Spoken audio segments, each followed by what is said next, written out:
tient bien haut.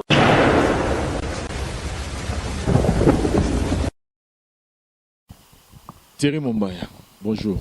Bonjour Vincent Chilouzi, bonjour Banéonion Soubaolanda Bisso, joyeux anniversaire à Dr Marmo Chimanga, les docteurs les plus frais.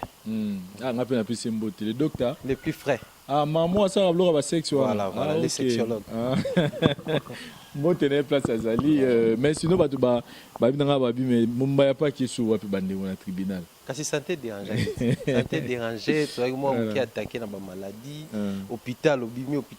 merci bien important. Marchevêque. Babi opoye, babi ba oseplana, babi oza tellement droit donc tu n'as pas frosé. Baninga ba wala keli charoston tabena lo bana. Babi marchevêque a rosa na tribunal te parce qu'azo loba pena ndenge sengela loba. Ah, merci beaucoup Naye, merci na PCP moté pour voir pas internet nyo so menga na internet mo rabisa nga bi kolanda polémique ya Vincent te bandi OK na polémique. Salut chers amis téléspectateurs, nous sommes heureux de vous savoir nombreux devant vos postes téléviseurs pour nous relancer émission à notre tribunal où ezali bongo salon il y a réflexion puis il y a analyse dans Italie qui tue na biso musique biso topona na biso mingi ngambu il y a resala la critique au l'air okumisa parce que moto azo critiquer ne wa lingio tant bazo critiquer on doit ba perfectionner musala no ke bato bazako flatter biso to sala analyse mais les autres yé na émission pour faire un peu moi analyse parce que semaine passée Zagi Bongo dominé dans 3 événements et alors biso to préféré to meka un peu au lobelango to meka un peu au tala et tous à la néga le tribunal ba juge to meka un peu au juger ba fait yango to connaître qui problème il y a l'artiste et musicien Bercy moi na oyo asile beaucoup tamponné moninga na ya kufaki et puis on a connu situation il y a confrère na biso Pacho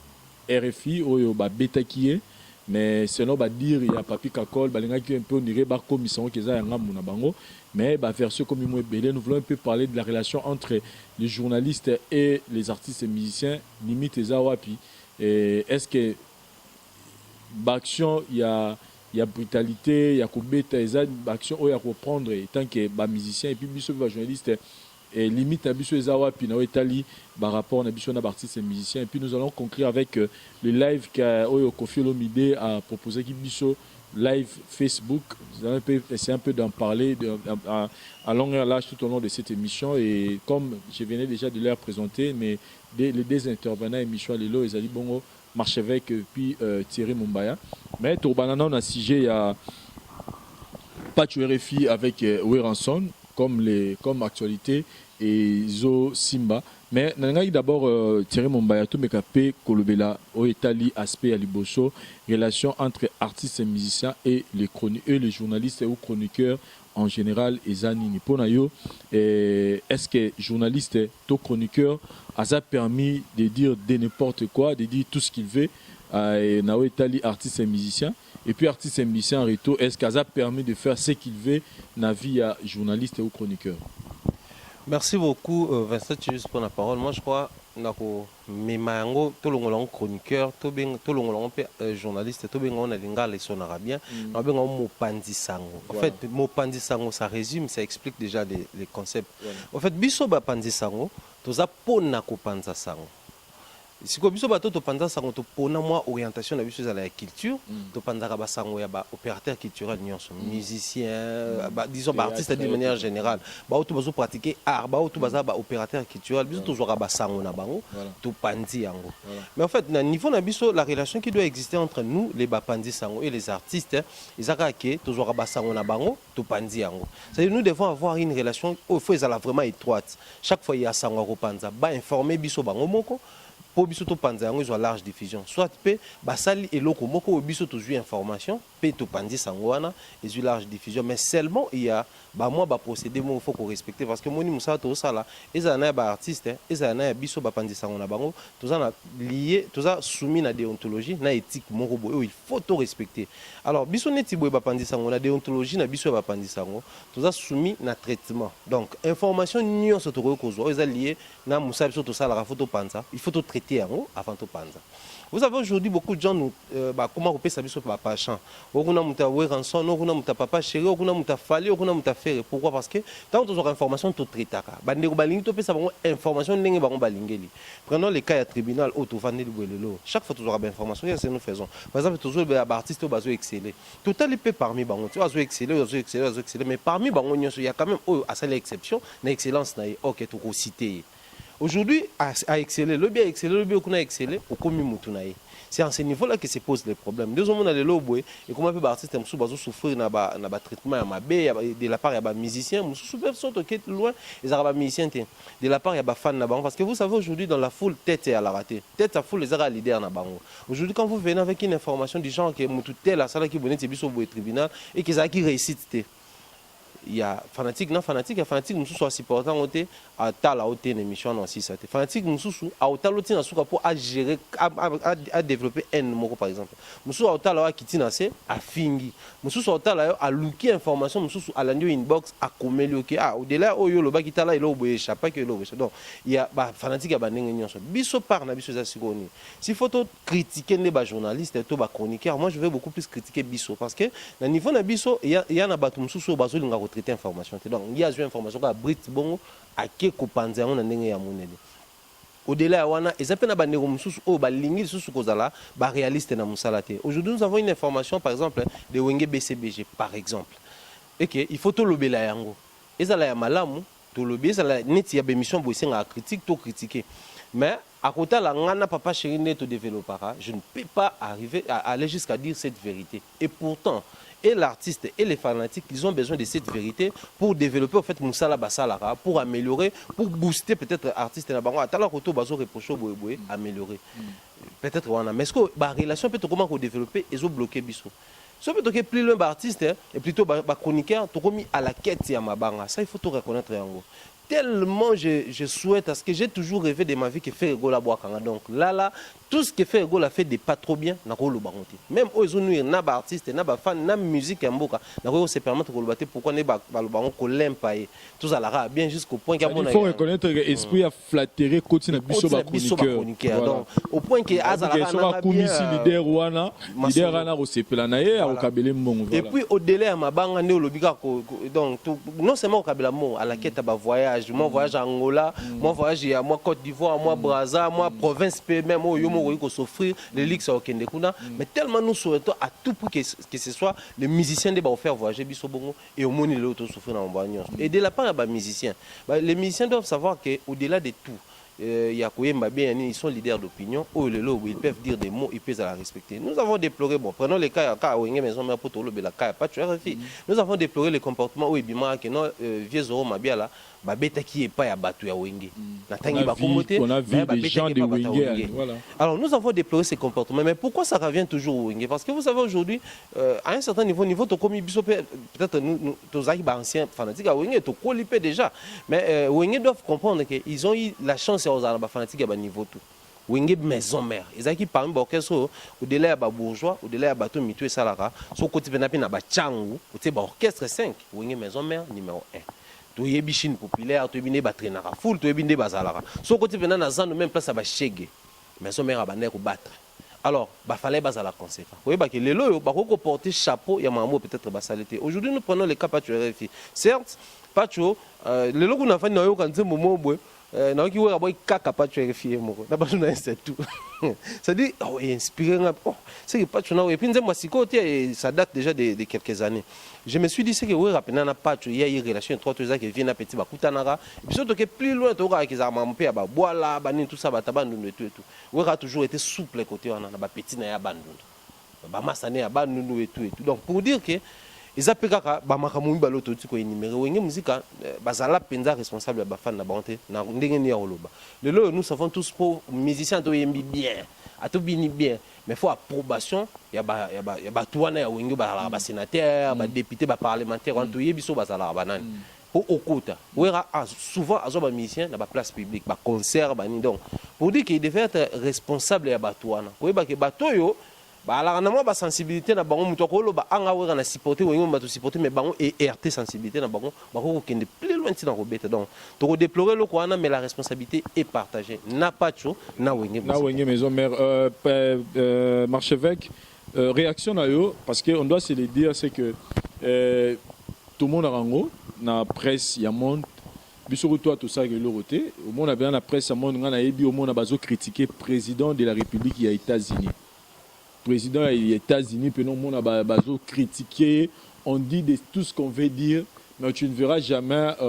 président à l'écart, bon, qui a Kangisi Moutou, tout ça, parce que je sais que pour le presse, ils ont 4 pouvoirs, ils ont la moins liberté dans le monde. C'est certes que peut-être bah, dérapage peut causer pas parce que moi je reconnais que moi bablo msoupé on a soupé les qui sera moi maloba tam so mona abo côté ba vie privée amo le bablo peut-être au mot touché mais réaction il y a Kakol qui passe à la télé pour dire que voilà a PC exemple ne basa qui zoro mabiala aye alobi que non pas chaud banzo il basuye etkali ken piana tout ça est-ce que vraiment na niveau ya Weranson ou avec ba ben ambassadeur de la paix ou azana ba engagement belé ou azape na famille op azana image au faut protéger est-ce que il faut rendre compte na nengwana qui est ambassadeur de la paix que bon pour journaliste moi les gars peut-être le même comme c'est plus sécurité aller vous organisez tout parce que au Kakola Lobaki il est en train d'affirmer que bangonde va tout ici pas tu RFI malgré que baron démentir mais c'est ce qu'on avait écouté en premier lieu est-ce que vraiment ils ont un acte à encourager dans ma maison mère. Merci beaucoup Toulouse, merci Vincent nga tout droit au bikaka to ken na moni ne olanga mbaya ken ngobo lambi bo mais tout ça la mo polele na polele maman ne zalaka omoni lelo oyo na lobaka moi dévoler car na dévoler côté à Bartus musicien puis nous les journalistes na bani na Bartus musicien Bartus musicien bazape batu loko la biso baza batu loko la biso loko liboso to yeba baza batu loko la biso ça la Bartus belé bakoka ko supporter ba critique zomon ils belé l'artiste baza et belé et logo ça mais pas bato belé l'artiste Kofi Olomide a ça plusieurs personnes ça quand la maison mérité l'artiste Kofi Olomide a ça plusieurs personnes to yebi yango faire égola beta quand ça fait plusieurs personnes on ramène ça ce journaliste c'est mon boepé so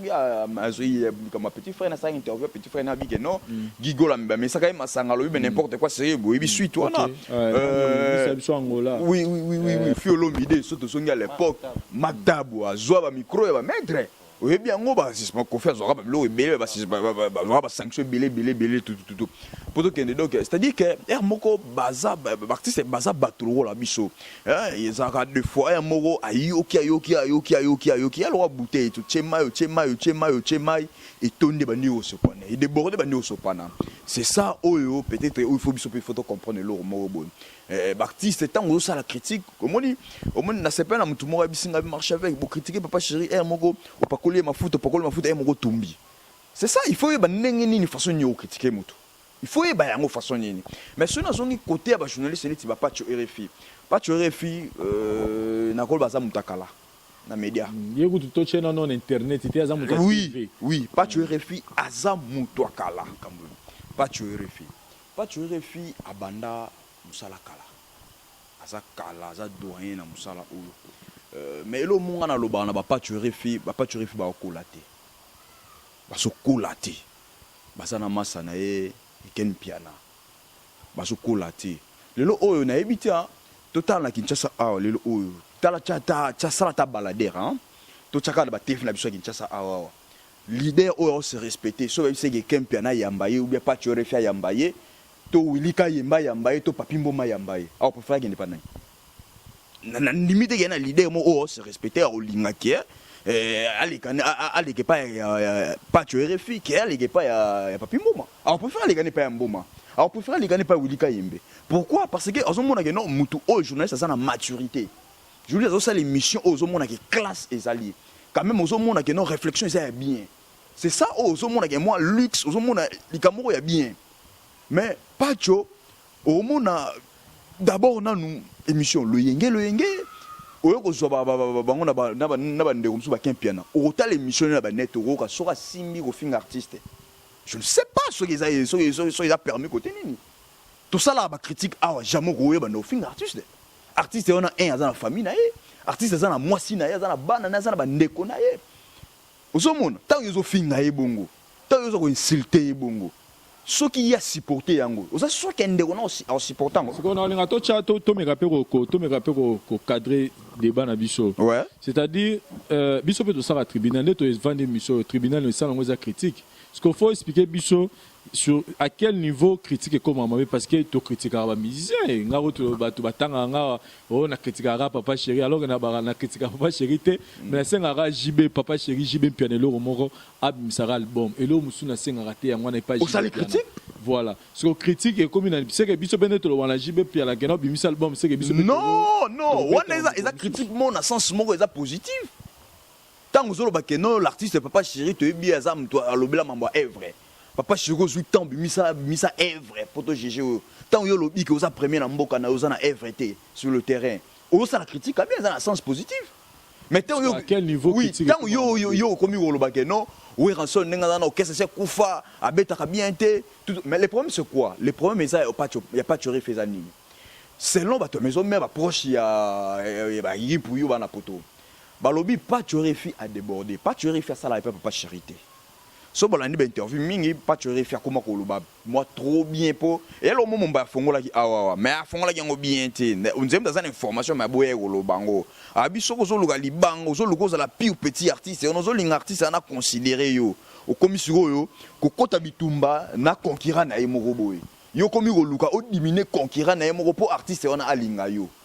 on se comprendre c'est ça actuellement tu es que concurrent papa chéri actuellement ils ont ça de la forêt. Tant ou pas tu aurais face à Ngambu de la forêt, il y a papa chéri. A commis au Lukanini a diminué le roi de la forêt. Vous savez comprendre, a Luka a diminué au Rasson. Pas tu aurais fait à déborder même a commis qu'au sala ba interview, a commis qu'au Luka qu'au sala ba interview, n'a ba y kaka o ba beba na beba na au Rasson. O ba zaki ba mi, o ba zaki ba proche ya au Rasson. O ba nego sola bien na au Rasson. Pas tu aurais fait ça la émission na bango juste à pour na réunion image ya le roi de la forêt. C'est ça o sali que non ba tu le roi de la forêt ba sépélité. Sikoyo yangwana il faut une routine da bato bat kuluna balanda ba bete na nzela soka kufaye est-ce que kakol pena reçoit l'interview na sala gona parce que nous c'est vrai nous le bien ceux qui pas tu sais le moi ma bé oui nous acceptons peut-être que non moi débordement langage ezaki mais est-ce que procédure wana oyo maison mère ils soit parce que le premier cas ils arrivent avec Zoro Mabiala auto ebi que ba c'est la guité parce que a publier sur bablo mo boya kakol blo mo na yura kana on n'en disconvient pas il y a mis balé sur soyer ça dit pour na bango procédure ce que pour na les années procédure pour na yo procédure o bazo sala wana ko tinda bato ba beta na nzela tout ça ba nini ce que ça procédure biso to encourager bango ba sala ngo au moni eloko wana e comme le pacho lobi peut-être nga peso na ko inerere na buzoba e ko komelanga procédure pesa mabe ya no bagi kelo mona te ko lobelo mo photo yebaka Baptiste baza bato roi biso tant au sacrifice ba na point ni oyo sala o toucher côté ni kolinga to toucher vie privée à moto kolinga to finga défaut ya moto obi ça na ba journaliste ba déborder comment ko finga ba défaut ya bato ya artiste combien de personnes va finir même faire ah ta mo ko munene boy na lobi te ke faire am no munene mais il combien de fois oh va loba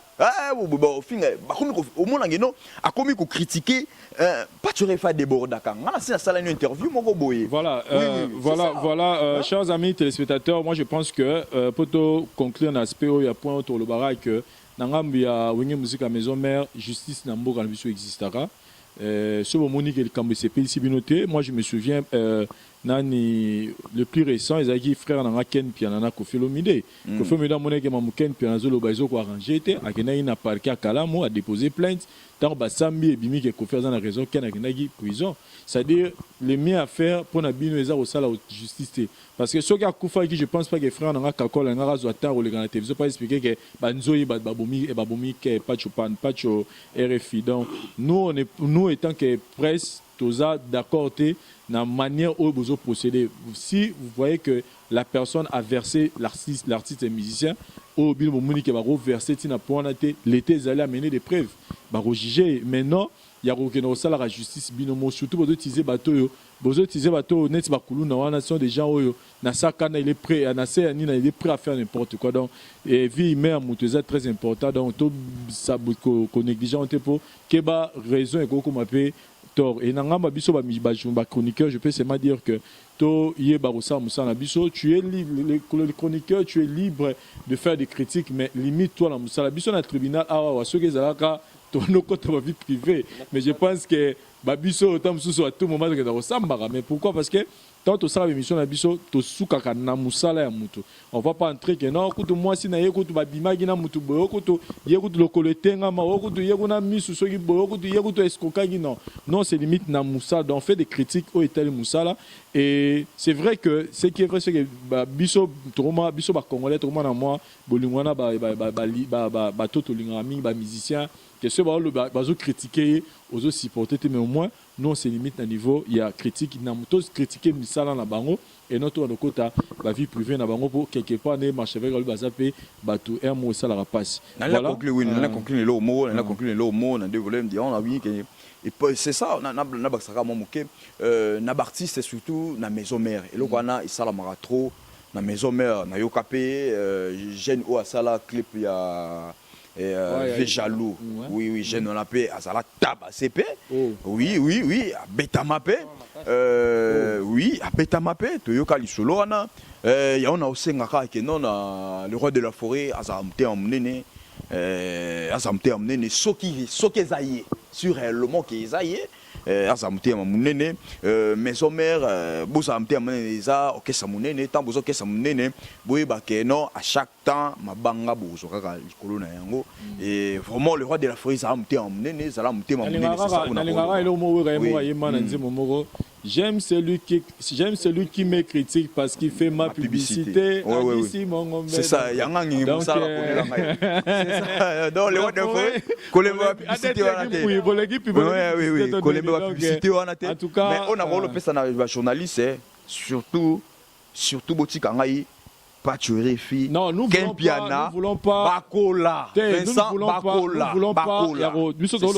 donc quand il y a pas tuer fille tous autres comme exemple nous voulons pas tout ça la rendement comme hôtel ba ça va réplique donc tout le monde pourquoi ils sont mbayate et une de konanga franc te et ça na bandeko wana na mona to bakola bandeko nanga bakola voilà to yena ngamba Thierry Mombaya pour parler un peu de la situation de Bercy Moana. Bercy Moana, parcours naé, abanagi carrière naé bien. Chez Félix Oiseau avec la danse Nancy Bayo. Et aïe pas tant à Saligi Bablo on est wana yako akufi tout ça Oiseau qui n'a pas pu digérer ça. À Longola qui est tout le monde qui n'aurait pas faire avec les cris en tout cas aya maman en tout cas et tout comme moi et Binisaki Kinshasa et après un certain temps et Simbagité maison mère et depuis maison mère tant à côté avec Bakrina qui dans l'album il y a Flashing Eta et Simbate on doit se le dire que Bakrina on a Flashing Eta Simbate et Kozon va pas faire rigolo là et basali générique na bango tout ça là il y a 4 minutes, avant 4 minutes. Dans sa boss, voilà. Dans sa boss, et Pessari Pena m'a ramené Pessaraté. Et le dernier générique au Bassel, qu'est-ce que j'avais dit? Et Beta Maroutou nulle part. Donc ça prouve que l'artiste est musicien sur le plan performance, Azo Kitakak. Parce que musicien, il faut Matarameyer, Azo Kitakak. Et on attend dire beaucoup de choses sur l'artiste. Il y a Bablo Rablon, il y a Kiyanke, tout ça dans le quartier. Et là, il est suspendu dans l'orchestre et du coup, on apprend une nouvelle que à tamponner Mouninga Naya Koufi et il est porté disparu. Personnellement, pour Nayo, qu'est-ce que vous pouvez faire comme analyse artiste et musicien sur ces cas où et comédie? Moi, je crois que je vais commencer par présenter mes condoléances à la famille à maître. Tout baza bandegonaï na mona yiba vidéo, maman zolela bandegoazola. Vous savez, ça fait trop mal de voir comme ça un garçon aussi à colipé, oh aza plein d'avenir. Tu yebite ni ngai ko ya après mukolo akufaki donc ben bon. En fait, l'iwa c'est une fatalité. Babenga on l'irréparable. Ndé c'est komi bato bazo ba chance na ezalo bato barana ba Yesu un tabou à séquisa bango et puis après bakufa na ba onde mususu. Mais na cas à Bercy moi ça pousse à réfléchir, hein, ça nous amène vraiment à réfléchir. Et moi je crois que ce n'est pas seulement nous il faut réfléchir, mais c'est beaucoup plus les artistes, il faut pas réfléchir. Vous savez, aujourd'hui, Bercy, c'est un chansard. C'est un chansard. Il y a la musique, Nathan, bah voix, il y a esprit, il y a comportement, il y a pas oisir, je sais que tu peux avoir agressivité, mais il y a une agressivité. C'est quelqu'un qui pouvait créer une guerre dans les artistes ou mater déjà. Bercy, je sais qu'il y a Bill Clinton dans la salle d'avoir meilleur le voix des arayaye. À s'imposer. Et comme rappelé, côté peu, la guerre d'esprit entre Baron et Yevinding et Souka. Mais Bercy est tout ça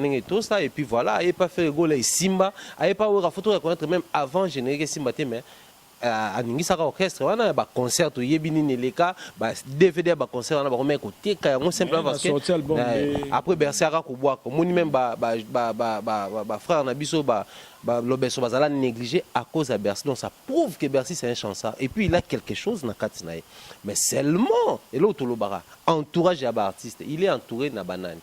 Bercy, moi, qui sort de la maladie, ou même qui est voir même qu'il y a sous cette période, on n'a pas accepté de voir son frère malade. Et puis, à ce moment, assistance au niveau monté orchestre, a clashé sur le téléphone. Mais c'est la même personne de Bercy, moi, qui, aussitôt guéri, aussitôt métro bar, papa n'angai. Convalescence, tu peux ça en valeur. Et puis pour un artiste local là-bas, parce que faut te reconnaître que tu es un musicien. Tu es bien que bois kabakri, na ko yembe senga énergie de monter. Pour nous autres autres mais comment qui dans le secteur musique, tu es bien que bois kabakri senga bango plus d'énergie. Qui est bateau ba yembaka. Bien que bateau ba yembaka est belé, mais ba animateur kana tant au bango ba boka kana senga énergie belé. Tu sors d'une maladie mais maki on a ba risque ma belé na étape à convalescence au de métro. Métro la place ambiance en outrance. Et l'ikame est kokoya. Ceux qui ont une maladie en considération, qu'ils ont santé dans la santé n'a pas de prix, ils se reposent à un mois, métro et puis pendant la période, peut-être on a des démarches, on connaît parce que grâce à une mission à Marcaus, ils ont un problème. Lui, il préfère encore une suspension indéterminée qui n'est pas plus une suspension inannée.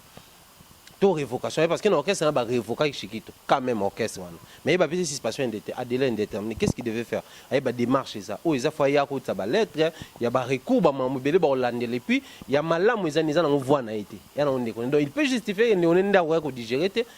commission même il y a 2 mois et puis suspension indéterminée par longola même na jour mort qui est ko bana lobby yaka donc et l'eau qu'il fallait ça pendant la période de convalescence, on a des démarches pour répondre au orchestre. Ceux qui pété à sur place à Zokota, toi on a des démarches dans l'orchestre, même chose qui est métro place au Akebimsa Sumbon, tout le monde a gagné la vidéo sur Facebook, alors c'est plein d'azou Lukambon et puis bon OK métro et où tu vas. Ceux qui y a ba master ba miti à Mabé, pourtant on beli et puis on bon au point on a bien fini dans l'orchestre, à l'état on bigi ba au même métro. Donc autour de tout ça, moi, j'en reprochais plus. Certes, ça a été mon robot, tu tenir barricade parce que tout à coup, tu attends dans la voiture. Déjà, tu as profité, c'est grave. Et perturbar, tu as stress, mais c'est vraiment fatal. Donc, c'est à ce niveau-là que mon premier c'est regrettable. Je regrette ma casse, c'est un jeune, il a encore de l'avenir. Dans la situation, n'est-ce pas? Orchestre ni joyeux famille ni on dit masuko accepter facilement batika pe mutu na bango za la pembeni parce que moni mambo ba version PC bimé belé famille balo bageno ayaki ko joyeux ke na métro ye moko tout temps mona tout récemment a sali ba post na ba groupe na ba WhatsApp na numéro na ye a sali même ba post na ba Facebook na ye disant que il salami ndenge salami mais ça contraire na famille bazolo ba ye baza master na ya poster même ba photo pour dire que aza preba kunda la miable mais nous devons reconnaître que na ba niveau moko ba situation sur komeli comment la justice va récupérer. Voilà, donc, mais pour nous, souhaitons que la justice n'ait récupéré Makambu. Voilà. Et ça, la constat, c'est fait. Et puis, est tranché. Mais seulement à nos artistes et musiciens. Vraiment, à nos artistes et musiciens, ils ont tout intérêt. Moi, comme Kanga. Parce que même les artistes américains, français, européens, belges, tout ça, la folie. Mais il y a des artistes qui ont comment ya moko ko lembisa biso mon artiste a na boîte ya moko sa makamo même ba chege comportement ba chege ne balanda bango ya ba mo mbasala ngo ba mo mba ko silisa ngo pe pourquoi na ba pays musu balanda kapo na orthographe biso afo balanda ka mo pourquoi ba ya pays pauvre voilà parce que ya ba pays musu ba plus pauvre que biso balanda pa orthographe voilà mais ngala ngaki na souligner et le moko boye marche avec dans le sens que l'artiste et musicien ce qu'on peut retenir c'est que l'artiste doit savoir être juré. Parce que les musiciens, ceux qui ont ça, il y a un bureau, un vrai bureau peut être important pour les musiciens. Parce que sur les carrières, il y a Bercy, moi, j'ai des larmes dans la nuit, un grand artiste et musicien où a un talent et belé dans nzoto na équipé nous donner le meilleur de lui-même dans métal et musique, mais il se retrouve aujourd'hui au moins bien carrière à Moutounezo Bebakaka. Alors qu'il peut faire quelque chose de plus mieux. Donc l'artiste d'œuvre, ça va être géré. Parce que Maramsu et Yaka, c'est vrai que Moto, excusez-moi, tout le monde là, aucun n'a monté, mais Blom et Yaka a peine à vie parce que vous avez mal géré. Vous pouvez dire quoi par rapport à Kao? Merci beaucoup, Tulise. Omoni Bercy, Nakota la Bercy, Bercy Azana, Ana Makambo Nzoto. Aibi Moussala naï. C'est un bon animateur. So Tali Bercy, place-toi les cas, place-toi Zalaka. Tiki la espace. Pesa ke pena Makambo. Aya na maison mère oyebi. Aya na maison mère a pesa pena Makambo. Tiki la ye Makambo. Aya kokuta baninga mais azora pena le devant. Tiki la ye généré principal ko bande bandeliti na suka banoko bachamo ba crime moko. Et ça là même que non Bercy kaka na kata maison mère mais tant alonga ke pas faire groupe à faire comme sou ko lukaye. Donc ça dit que pour azon al soit pas faire et c'est il faut pas proposer ba tele mituka ba pese mutuka ba tele makambo pour azon al soit pas faire. Ça veut dire que Bercy na ba groupe on a mona groupe e gata été. Est grave. Ya yo pena ya ngwana. Donc na mona na ba groupe tout groupe oyo leader o a gata qui était. Isaka Félix Oazé quoi. Mais on me ba gata e Bercy. Faire ego la ligne la Bercy. Siko epesa Bercy mutu makasi. Bercy yango moni eza chute. Bercy a mis carrière ne bien te. Et lo monga senga na artiste na biso za ko finga te concert tout ça là artiste belete na Congo batangi chiki. Et au mona ke batangi pende bazé belete. Mais ce que tant oyebi ke otangi mo classe mingi te. Linga pe entourage na yo za na ba intellectuel. O ba aider na conduite na yo. Mais souvent so taliban plus que la plupart au moins l'artiste a tangi mingité autant peu entourage naé classe sous muki na ebité oyo baxele nini net yebisanga net ngapi na botinga na sentir à Bercy na ebité to melate to kabwana pour parce que nyoso ya yé na mona ngoza na brutalité ma carrière né na ndenge moko ya brutalité donc donc na ebité façon mela vie na ebité Bercy na ebité na foyer na yeso ezande nini na invité Sandra Moke na yesogi ye moninga bega mama ya bana na ngai na invité sogi a gérer ndeni na parler parce que Bercy tout au mona na invité zo artiste sur le rôle artiste le rôle ba Nicodème au mona Nicodème ata te bité que na ata na ndako na zakamabe mais image moko ozo pesa image responsable ozo mona il ça la moi différent par rapport ya ba Bercy donc yango ozo mona que non Bercy sera quoi les problèmes ba condamner ka yé. Par rapport déjà à cause de la raison d'un problème morobo songolo pakala un truc qui cambo pas cause de moi raison mobo mais image déjà oh ya pesaka ba condamner kaka kasa mobulu asaka voyou na bité que fingo voyou mais ne balobaka asaka mobulu au moins déjà moi na oh asaka mobulu so il bazo saka na ba mi balé et que moko kwei abukani soka babiga yemta tindigie automatiquement il faut bandima yango pas à Kamobulu, moi na za Kamobulu. Ba on dit maka ke no atindiki. Uya za Kamobulu to pensa ke saka na yete pas za Kamobulu. C'est ça o isolé pas à Bercy. À cause années innocent na problème o et ko za père moko songolo. Mais façon nega nenge à se conduire au mona donc ba ko condamner. Yango onga na osenga na artiste ozana makambo oyebi musala na yo otulaka te. So Bercy go beta porte place bo bazwaka ye. Papa cha sérieux. Mais pour la situation oyo tozolo belayo à tout moto parce que on sent que l'artiste azobanga au conseil ni na continuer ga okima to a mais okima te suka signé so za innocent parce que selon version na ya pesi c'est comme si que yete mtano kumba yé avana mu panzi alors que bato mususu bato ba première version de ça que yé mtano kumba mais version mususu peut tozui là aussi on doit se dire la vérité c'est que moi j'ai appris que il se murmure que famille wana bazade na ba problème donc Bercy à la tineka ber à la tiber dans le sens que l'année passée il paraît n'a confirmé mais il paraît grand frère il y a maître wana ba tubaki mbeli na kingo kapa muninga na akima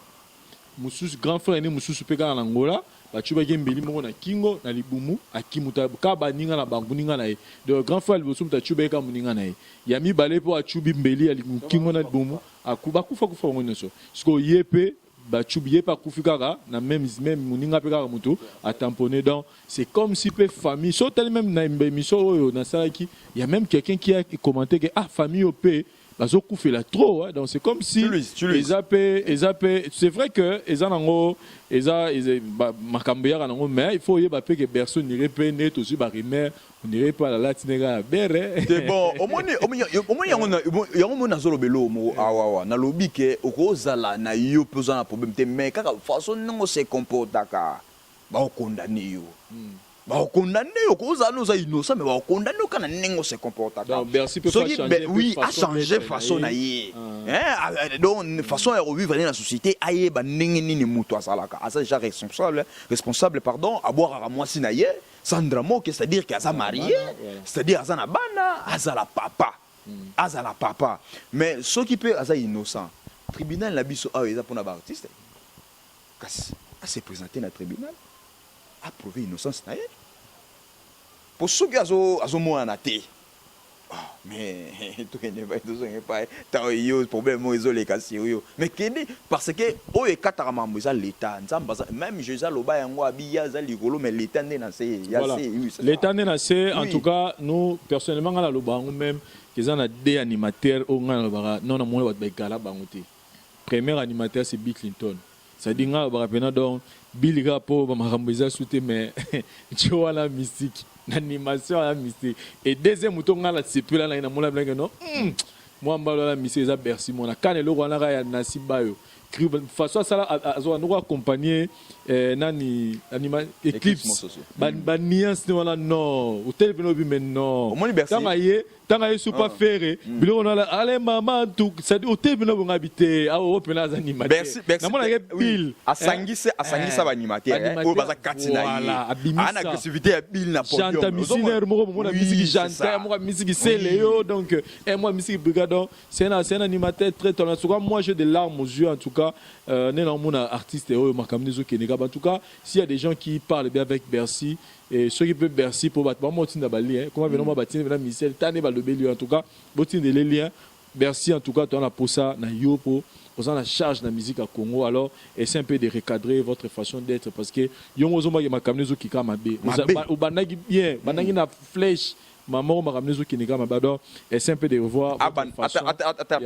même pas oser quoi. Voilà. Kokolongwa n'est pas osé quoi. Et ça problème nini. Aïe pas faire. Qui voyou. Bolanda pena bolanda parcours Bercy bien. Oso mona ke ezo tambola bete ngala oloba façon ezo tambola wana akobebisa makambo za katina. Voilà. Akobebisa makambo za katina en tout cas pour na kaya Bercy to conclure wana to chité na dossier ya les quadracora man Koffi Olomide oyo togi déjà bientôt featuring na Maître Gims bientôt featuring na NASA et puis bientôt Togi pas Zoya Poto wana donc on sala bien parce que moi je le dis toujours que mon Koffi Olomide on atama ko na poto ne ma musique qui peut belé rechanger en tout cas on dit ma po na sala ga na lise moderne manga on irait depuis bachaka kofa ke supoto te umela epete mama mama combattre bani nous le pépé tamasute na photo na bango tout bango mandenge moko donc je dis pas que yem tazala base na mais azara moi mystique muto na moi je pense que ce que le azongo ke poto mama belé rechanger to éviter marami rechanger mais marami belé rechanger mais pour une première fois l'artiste et musicien nous fait live Facebook il y a concert vraiment non parce que mi ezalaka mon musicien, mon atam sous Ferrego, la zobeta tam sous na Côte d'Ivoire, la zobeta quelque part et pendant que zobeta tam sous Trésor Congolo, a su téléphone, a sali live à batala. Mais avec Koffi Olomide c'était vraiment concert dédié na plus de 1 million de fans oyo azana bango na Facebook nae, ma page nae. Mais on a connu un problème na o Italie mais s'il faut dire déjà en général personnellement pour une idée on est live pour coffrer na fan nino sur la page il doit nous avant. Déjà, en gros, je tiens à féliciter l'artiste Koffi Olomide. Lui, il est, comme je l'appelle ces derniers temps, l'éternel jeune. Il est toujours derrière les initiatives. Moi, qu'on innove, si pas qu'on innove, mais prendre quelque chose qui se passe à l'extérieur du pays, ramener ici. Au moins que ça, là, ça fait Koffi Olomide, quoi. Ça fait l'actualité, ça fait, quand je dis l'actualité, donc, qu'on actualiser Koffi Nabiso, parce que tout récemment, l'émission Moto Sengage mise à jour. Koffi a banni pour se dire mise à jour. Moi, je sens qu'ils ont mise à jour au Sengage Quadra. Il y a un banni pour se dire mais seulement, Moni, déjà, les gens doivent comprendre qu'ils ont Facebook Live, mais ça, tout le monde a mon TV, tout ça, c'est sur Facebook Live. Tout ça, c'est Facebook. Depuis tout le monde a papa, ça, la Snap, Samsonite, tout ça. Ils ont coordonné de façon que qualité sonore, écoutable, n'a pas voix officielle. Pour que ça bateau, toujours à la son, il y a qualité à concert à bien. Donc, au moment où à ça, la américaine, ça la promo, on a Tres Africa, Banek, Belango, on a quelques chaînes, il y a Libanda, donc c'était vraiment quelque chose de coordonné. Il a invité français, anglais, pour dire qu'il a tenu déjà compte, il y a anglophone, francophone, traduit pas l'exophone et les autres. Donc, c'est quelque chose de bien coordonné à la base. Donc, quelque chose qui est bien préparé. Mais seulement,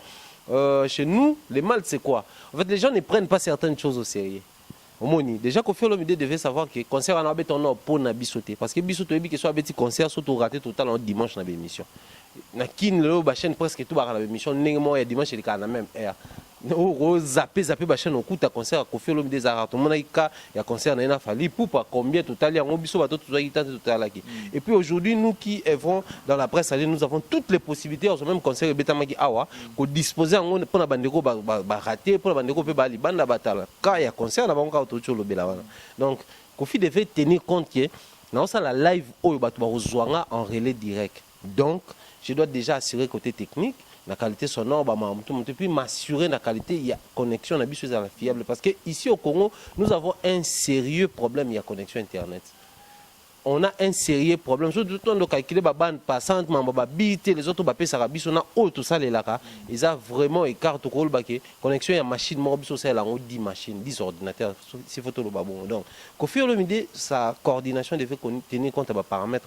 pour offrir tout live du début jusqu'à la fin. Certes, Internet, tout technique, ils ont toujours balayé, mais ils ont vraiment fluide, ils ont les mais dommage, on a vu concert à un moment donné, connexion et ambré, à un moment donné, au monde ça sonne. Donc, pour moi, je me dis, Koffi à la carte, ils ont une réussite totale pour parce qu'il y a un concept oh non ça là, tout le monde va salir en côté. Donc, je dois étant précurseur dans un mokananga, na bêta concert en bien moins les cas qui tournent les cas mais de même. Koffi en ligne, tout Koffi live, concert live Facebook, il devait aussi tenir compte de paramètres. Donc pour moi, j'applaudis les concepts, j'encourage d'ailleurs les concepts. Dès tout le bas il faut qu'on copie en outrance. Tout le matériel, concert live, qui est plus loin. Il y a ça même live YouTube, live Facebook et les capés dans Instagram parce qu'on a un Instagram dans un qui a mon gars, qui a mon Instagram. Mais seulement, ils doivent tenir compte de paramètres. Koffi quand même, c'est un grand. Il y a quand même des annonceurs, il y a le réseau, il y a télécommunication, disposer parce que tu as raison, ça la bisonenko. Disposer le pendant que connexion moko boyo izaki le quoi moi ligne moko spécial pour un concert na ils à la peine début jusqu'à la fin tout le monde maintenant bâti matos soana ça on est tout le monde en retransmission et match en direct. Donc mais en gros c'était l'initiative on applaudit mais seulement manque il y a moi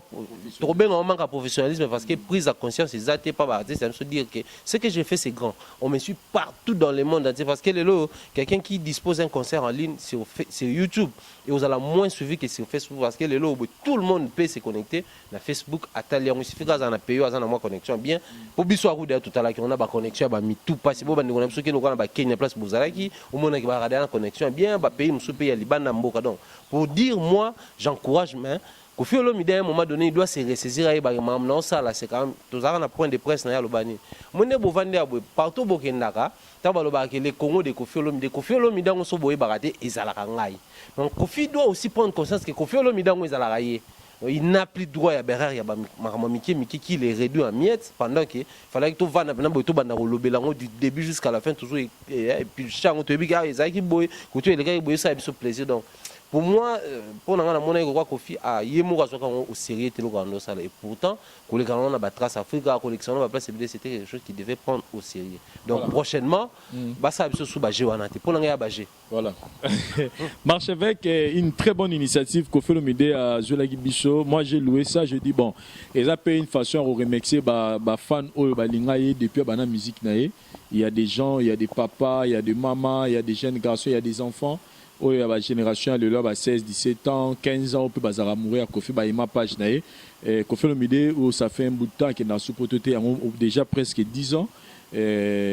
Moi, public, on a manqué leur offrir un spectacle en direct qui a Facebook et une initiative vraiment qui toko.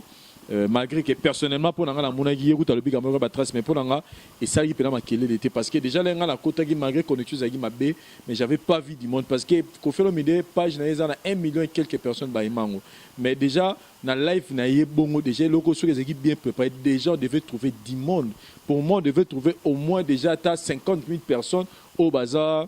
Bazar qui est en ligne, c'est-à-dire bazar en direct. Mais quand je regardais ça, à côté il y avait que si c'est une affaire sur il y a 3 ou 4 000 personnes bazar qui Kolandango. Tu vois, c'est vrai 3 000 4 000 personnes dans un concert bazar tu belé. Mais par rapport à l'impact à page naé, c'est vraiment peu. Donc pour dire que prochainement pour Nanga, il doit aussi essayer de faire une très large diffusion. Événement bon yaza Kofi Olomide quand on est dans les Mumbai sur le bas que Kofi Olomide dans les pays de Kofi Olomide et Zaranga doit faire barake yaza Kofi ya munene. Ok, soit on a ça, il faut vraiment mettre tous les moyens qu'il faut. Tout le monde a même star Miyamindele, que soit on a concert quelque part au monde, qui a rechaté gopo, on a ça tamsusu, on a ça Jay-Z, de ça on a bêta les trois, Batbaroya, ça dit tu vas voir que à se mettre, à se rendre vraiment, à utiliser tous les moyens qu'il faut pour que la publicité soit malade. Pour moi, tout cas, côté d'abord marketing, ils ont failli parce que la publicité, vous voyez, quand on le dit Kofi, non, mon diplôme, c'est que vous pouvez ça tout bavangou, c'est-à-dire, au sein de mon émission, vous parlez sur ça, vous mettez une émission en ligne, par exemple, vous savez, d'ailleurs, un essai, émission en ligne, qui est en direct, vous réagissez, c'est-à-dire, vous créez déjà un contact avec ces publics-là, au nouveau frère Bango, concernant d'autres. C'est côté prochainement, je vais revoir, et puis le Mumbai, c'est très important. Prochainement, Kofi Olomide doit chercher à entrer en contact avec service compagnie ya réseau téléphonie c'est-à-dire n'est trop temps la biso RTL Tigo Orange Vodacom c'est-à-dire que solo dit déjà que non je vais avoir une connexion à haut débit c'est-à-dire connexion et au 4T parce que c'est possible les ala en ambo na biso les anango donc pour que défense bon ça matin gros baxani na solo bi marche avec non ça na mon pousser moni l'artiste Kofi Olomide as artiste mo amunene na mboka na biso et en plus na Afrique oyo moninga lobaka moni valeur ya papa wemba te ko yeba yango bien betanga Kofi mais to loba ngo bokanga data lelo mamna loba mukolo le quadre aux alate ndito weba valeur le quadre et en plus weba ngo bi ba témoignage à danger pas artiste congolais aux Asiens Kofi Olomide et lo na loba viona aza mutu oyo abandaka makambo abandaka pena makambo na initiative bien o ya rosa mais juste au kanga o bakisa vie on dirait bandi olemba mususu obi ke vie on a musique avant azaki makasi vraiment na o Italie publicité o Italie na marketing à makambo na ye azaki vraiment makasi vie azaki même ata o mona no parler même azotonga pala pe ata karozo ka vendenga zo lobela donc il faut kamna ke no mokili mo mebi bina ke no vie mikolo ana karboye ve mikolo a osala boye mais nous lango pena nzei makambo ezaki pena te so tie pena bo tu na tabatu batu bazaki pena informer na yango te peu de gens peut-être neka mais ça bien côté bon na niveau ya page na ye on a déjà que nombre on a bande kota là on a niveau ya Kofi Olomide na ebité yango na rosenga artiste on a roloba na tchesco en général artiste congolais il faut tant ba ça likambu il faut baso ngo sérieux parce que babilo ka bongo yango o elakisa ba grandeur artiste na ba niveau ba Kofi to ba concert ba tango tia live bongo ozomona tango ba quotidien na kati ba moni déjà nombre de personnes peut-être o ba otala yango ba mona grandeur déjà artiste omoni yango dozolo baba artiste libanda lelo ba umi osaka na biso par rapport ya kozwa likambo sala ozo yango peno sérieux nze ba komi ko sala ngo ka likolo mekango nanu tango professionnellement ma omeke za la raté auto mekanan te to mekate il faut au préparer yango bien na niveau ya Kofi ça sur na niveau te ya ko meka makambo il faut préparer bien au préparer makambo bien mbala moko nde olobi wana tango bi ba entreprise na biso oyo tango bi mo sali comme bon solo lido ezala bien quoi ezala pena bien préparé tango la kisa yango moni pena ke no grand monde pena ezolanda yango et osala biso bien makasi ya ozo mona sonyo yo mingi ba Davido bazoya o na yebi Vraiment. Et donc ça la passe. Voilà, chers amis téléspectateurs, c'était le 3 CG un peu tôt mais là parce que Isaki actualité Kangagi semaine pour le roi de la forêt, Bissot Tolobara toujours que aux ambassadeurs de la paix. Donc c'est vrai, vous êtes un être humain, des fois vous pouvez être reversé main et c'est un peu des yarozon on a droit chemin. C'est-à-dire que Bablo Koana ko permettre de mutumuraza ba problème personnel et qu'il sukoyo parce que musicien non moi les gars va affirmer en puis azui courage wana alors que nous savons que Weranson oza penza na tawana te ya olandela ba makambo marko wana et courage na et puis nangam na biso pe après tout megape ko revato ceux qui to sala ba critique to sukara na musala na bango critiquons leur travail et non recours dans la vie privée na bango eza malamu mingité et pour na kaya Bercy moi nous demandons l'artiste et musicien car razo courage ya kolukaneni na rozongisa kimia na famille oyo babungisi ndeko na bango mais na nini na wetali carrière na ye Bercy moi na meka pe ko s'orienter meka pe ko se bandela su ko se canaliser parce que carrière nous aux en talent mais façon même la carrière na comme kende mabe makasi pour na Koffi Olomide nous pensons que prochainement si vous autant au parce que vous promettre public na yo ba fan qui offrir bango concert monsieur sur live mais tu préférer que prochainement que vous prenez toutes les dispositions pour que et ça la malam surtout qu'on coopérer déjà dans réseau téléphonique moko ya makasi Vodacom RTL ou Orange pour que connexion est vraiment à haut débit pour que tout le monde même biso to na no mais ils ont kata tina baye na bimi na pourquoi parce que ils arrivent bien alors que depuis qu'il y a un niveau ya Koffi Olomide puis mon pas au mokonzi donc mon pas au mokonzi azana là donc na niveau na yona makamane ko zalate merci na bande retour au talibiso toujours signaler car na bande ko bato bazana pour ça la achat à partir internet bokene na site www.simahost.com so beaucoup tu en as beaucoup vraiment si tu en es appelé au début nous ça la achat en ligne achat en ligne il y a différents produits ou services au besoin besoin et na bande ko besoin na katanga bokene na maison d'habillement 10 modes fashions avec Raoul Machoupe 10 modes fashions et zawana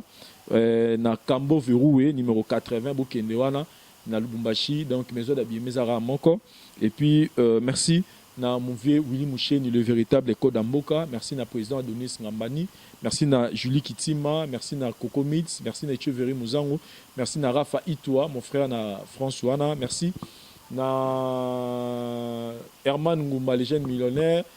Gigal de Dubaï Babi Oasis mère na biso Pamela Mopi azo signaler quand la bande on a biso que la voix du peuple agence ils ont continué toujours qu'on fait beno service pour na Italie visa et pour na Dubaï et puis